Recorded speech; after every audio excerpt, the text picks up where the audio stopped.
Imagine opening your eyes to a world more than 2,000 years old. A world where the air smells of fresh bread, warm stone, and the distant smoke of morning fires. You stretch your arms, rise from a simple wooden bed, and for a moment you forget. This isn't the modern world. This is ancient Rome. And today, you wake up as a teenager living inside the beating heart of the most powerful civilization on Earth. The sun has barely lifted above the terracotta rooftops, but the city is already alive. You hear footsteps on the street below, sandals tapping against stone, voices calling to one another in Latin, the squeak of cartwheels rolling toward the marketplace. Rome never truly sleeps, it only rests. And as a teenager here, you learn early that the day belongs to the disciplined, the brave, and the ambitious. The first light filters into your family's domus, painting the walls with soft gold. Your home might be modest or wealthy. Rome is full of both. But every teenager shares one thing: the expectation to grow strong, smart, and useful to the empire. Your parents remind you of this often. Your teachers will remind you again. And every statue, every temple, every story of the gods quietly repeats the same message: Rome needs you, so become someone worthy. As you step into the streets, you feel Rome move around you like a living creature. The baker calls out today's fresh loaves. Women carry baskets of olives and figs. Merchants haggle in loud voices, arguing over prices with a passion that feels like music. You smell spices from the east, hear laughter echoing near the fountains, and see children chasing each other through the crowd. It is chaotic, vibrant, and full of energy, just like every Roman teenager. But beneath the noise, there is something else, a deeper rhythm, a sense of importance, a quiet awareness that you are growing up in a place where emperors rise and fall, where battles overseas can change everything at home, where stories become legends and legends become carved into stone. You are a small part of something impossibly large, and yet every choice you make feels like it matters. Maybe you dream of becoming a soldier, marching across the empire with armor shining in the sun. Maybe you imagine studying philosophy, poetry, or law. Maybe you hope to serve in the marketplace, running your family's business with pride. Or maybe you simply want to explore Rome's baths, festivals, temples, and secret corners with your closest friends, discovering who you are meant to be. Because being a teenager in ancient Rome is not just about duty, it's also about curiosity, excitement, fear, and the search for identity. Just like today, young people questioned their future, tested their limits, and wondered who they would become. As we step deeper into this world together, you'll feel the stone roads beneath your feet, hear the heartbeat of the empire, and experience ancient Rome not as a distant chapter in history books, but as your own life, lived one day at a time. A teenager's daily life in ancient Rome was a blend of discipline, culture, and constant learning. From the moment the sun rose over the city's terracotta rooftops, young Romans stepped into a structured world shaped by family expectations, social class, and the demands of one of history's greatest empires. Most teenagers began their day at home, waking early because Romans valued productivity. Breakfast was simple: bread dipped in olive oil or wine, dates, or sometimes cheese. But mornings weren't for relaxation. They were for shaping the future. Education played a major role, especially for boys from middle or upper-class families. They attended school under the guidance of a ludi magister, learning reading, writing, mathematics, and, most importantly, public speaking. Rhetoric was considered essential, because many young men were expected to participate in politics or law one day. Their lessons often took place outdoors, in open courtyards or shaded porticos, where the sound of reciting students filled the air. Girls' routines varied depending on family status. Some received formal education, studying literature, music, or philosophy at home. Others were trained in household management, weaving, childcare, and social etiquette. Regardless of gender, Roman teenagers grew up with a strong awareness of duty, pietas, the responsibility they carried toward family, society, and the gods. Afternoons in Rome brought more movement. Teenagers might accompany their fathers to workshops, markets, or political gatherings, learning trades or watching how decisions were made. Some practiced physical training, especially boys preparing for military service. Running, wrestling, swimming, and learning weapon handling were common. These activities weren't just for fitness, they were preparation for protecting the empire. Social life was equally important. Teenagers often visited public baths, where people of all ages gathered to exercise, wash, relax, and talk. This was where friendships formed, ideas spread, and teenagers observed how adults interacted. Festivals, street performances, and religious ceremonies brought color and excitement into their lives, reminding them that Rome was not only disciplined but also joyful and full of entertainment. Evenings were spent with family. Dinner, the cena, was the most important meal, giving families time to talk, share daily experiences, and pass stories from one generation to the next. As night fell, teenagers went to sleep surrounded by the sounds of a restless city, knowing that tomorrow would bring another day full of learning, duty, and discovery. Education for a Roman teenager was not just about books or lessons. It was a pathway to becoming a disciplined, respected citizen of the empire. Romans believed that strong minds created strong leaders, and strong leaders kept Rome powerful. That belief shaped every part of a teenager's learning journey. For most boys, education began around age 7 and continued into their mid-teens. Their first teacher was the ludi magister, who taught reading, writing, grammar, and basic arithmetic. These subjects were essential, but they were only the beginning. Roman society placed extraordinary value on the art of speaking, oratory.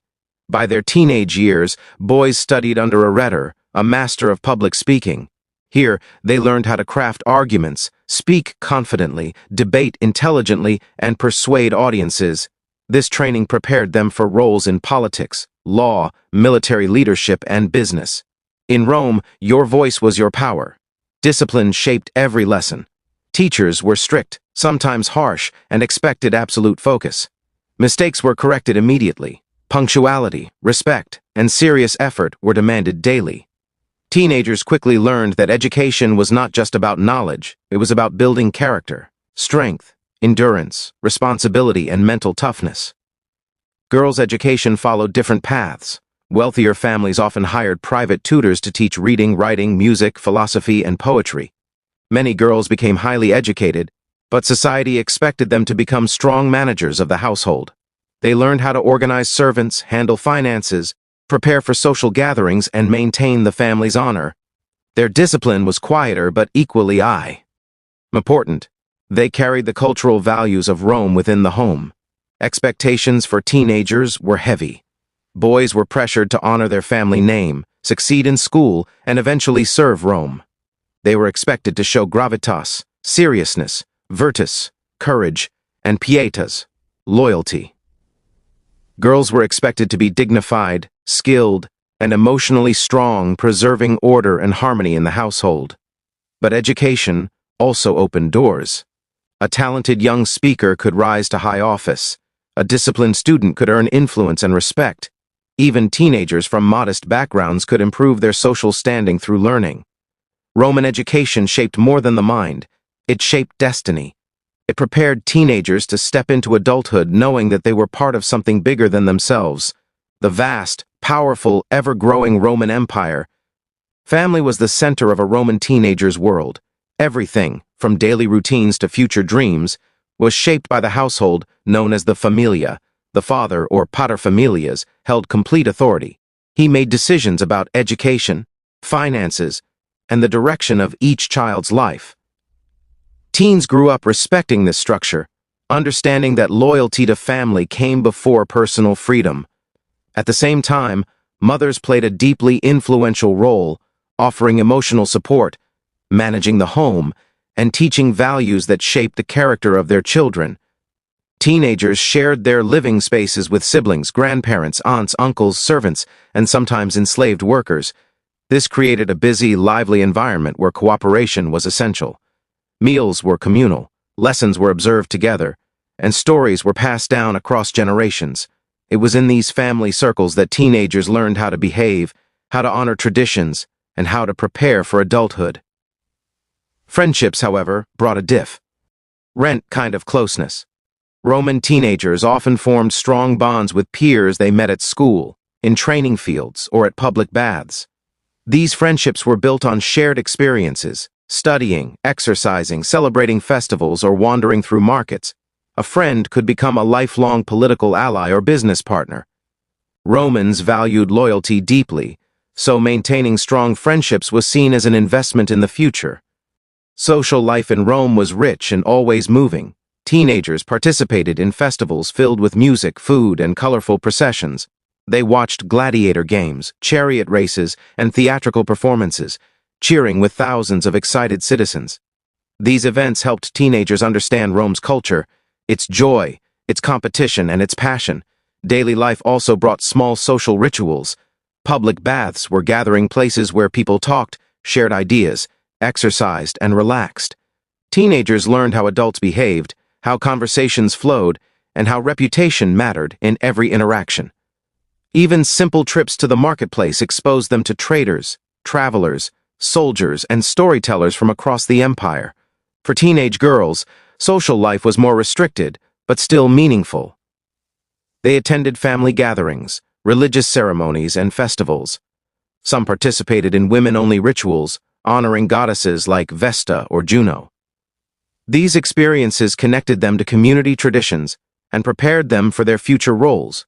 In every moment, whether at home or in the busy streets, Roman teenagers were surrounded by relationships that shaped them.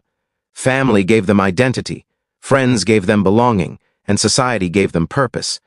These bonds were the foundation of life in ancient Rome, helping teenagers grow into citizens ready to serve and protect their world. Before adulthood in ancient Rome, life was a complex mix of aims, fears, and limited personal freedom, shaped heavily by family, social status, and gender. Children's lives were tightly controlled, with their ambitions and anxieties closely tied to the expectations of their household and the rigid social hierarchy of Roman society.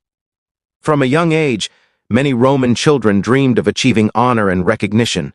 Boys often hoped to follow in their father's footsteps, aspiring to political careers, military glory, or a respected profession like law or administration.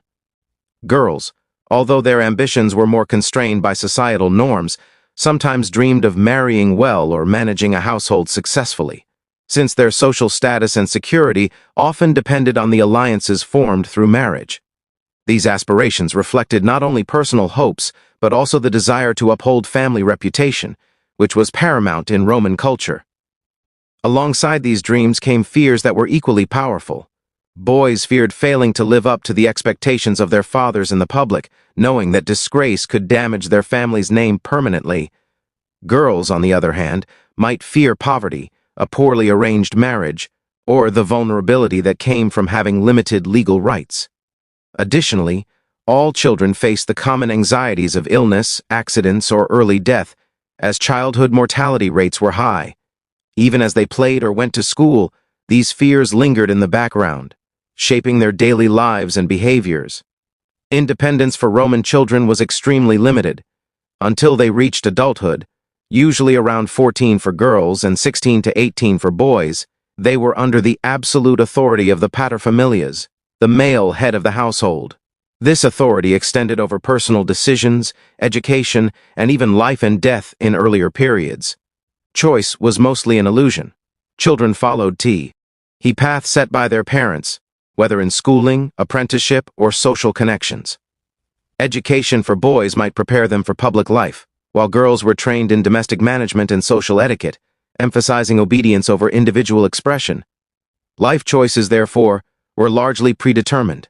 Only when boys became legal adults could they participate fully in civic life, marry freely, or manage their own estates. Girls gained some freedom upon marriage, but remained under the authority of their husband. Before adulthood, personal freedom was limited, and dreams and fears were inseparably intertwined with family obligations, social expectations, and the ever-present desire for honor and security. The childhood and adolescence of Romans were, in essence, a delicate balance of hope, anxiety, and strict social control.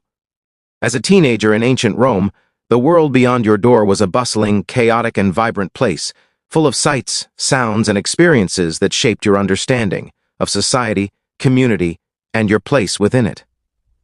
Unlike the quiet, ordered households where your childhood was confined, the streets of Rome introduced you to the complexity of public life, the excitement of human diversity, and the weight of social hierarchy.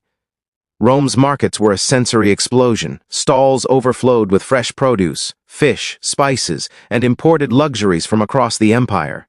Here, as a young Roman, you learned to recognize the value of goods, the art of negotiation, and the importance of patronage.